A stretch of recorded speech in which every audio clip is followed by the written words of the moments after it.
नमस्कार। तो सलार जिसका बजट करीब 300 करोड़ से ऊपर का था और वो मूवी डिजर्व करती थी कि वो मूवी 600 से 700 करोड़ रुपए कमाए और उस मूवी ने कमाई भी बहुत ज्यादा की। अगर हिंदी बेल्ट में हम बात करें तो उसने ग्रोस इंडियन कलेक्शन जो वो 481 करोड़ रुपए किया है और ओवरसीज कलेक्शन जो है वो 134 करोड़ रुपए किया है। अगर ऐड करें तो लगभग 650 करोड़ आ रहा है।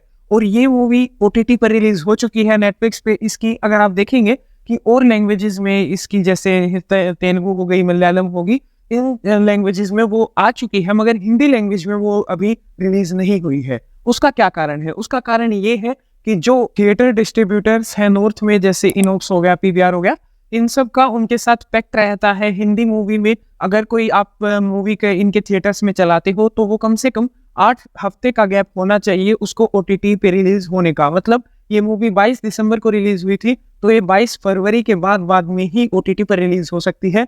हालांकि ऐसा कुछ मैंडेटरी नहीं किया गया था किसी और मूवी की, मतलब तेलुगु या तमिल या मलयालम इन सब लैंग्वेजेस के लिए नहीं था, बट हिंदी लैंग्वेज के लिए ये था। मगर अब कहीं ना कहीं वो चीज बेतुकी दिख रही है, क्योंकि 30वें 35वें दिन तक वो लगभग पूरे देश में 12 से 15 लाख कमा रही थी, जिसके बाद वो सिनेमाघरों से उसके शोज लगभग हट चुके हैं। तो ऐसा नहीं है कि डिस्ट्रीब्यूटर्स को भी कुछ ज्यादा फायदा मिल रहा है उससे, जो सिनेमा वाले हैं उनको ज्यादा फायदा मिल रहा है। बट वही बात है कि एक बार जो प्रॉमिस कर दिया वो आपको निभाना पड़ता है। तो इस वजह से ये मूवी 22 फेब के बाद हिंदी ओटीटी पे रिलीज होगी। और जो ओटीटी प्लेटफॉर्म है वो आप सभी को पता ही है, नेटफ्लिक्स पे ये मूवी रिलीज होगी। इस मूवी ने पूरे के पूरे एक हफ्ते में 65 लाख रुपए कमाए। तो आप सोचिए कि इससे अच्छा तो और कोई 20 करोड़ 30 करोड़ जैसे बजट की मूवी अगर वो थिएटर्स में थिएटर वाले चला लें तो इससे ज्यादा की कमाई हो जाए। हम बता दें कि इस मूवी के इतने बड़े बजट की एक कारण ये भी था कि प्रभास 125 करोड़ उन्होंने अपनी फीस चार्ज की थी इस मूवी के लिए, जो कि सबसे कॉस्टलीस्ट उनकी फीस रही थी। और ये आपको ये भी बता दें कि जो सलार का जो सेकंड पार्ट है वो 40% शूट हो चुका है, क्योंकि ये मूवी बहुत ही लेट रिलीज हुई थी। ये मूवी बहुत पहले बन गई थी, मगर किसी न किसी बड़ी मूवी के साथ इस मूवी का क्लैश हो जा रहा था, जिसके बाद ये मूवी और लेट होती जा रही थी। मगर फाइनली इनको डंकी के साथ क्लैश करना पड़ा।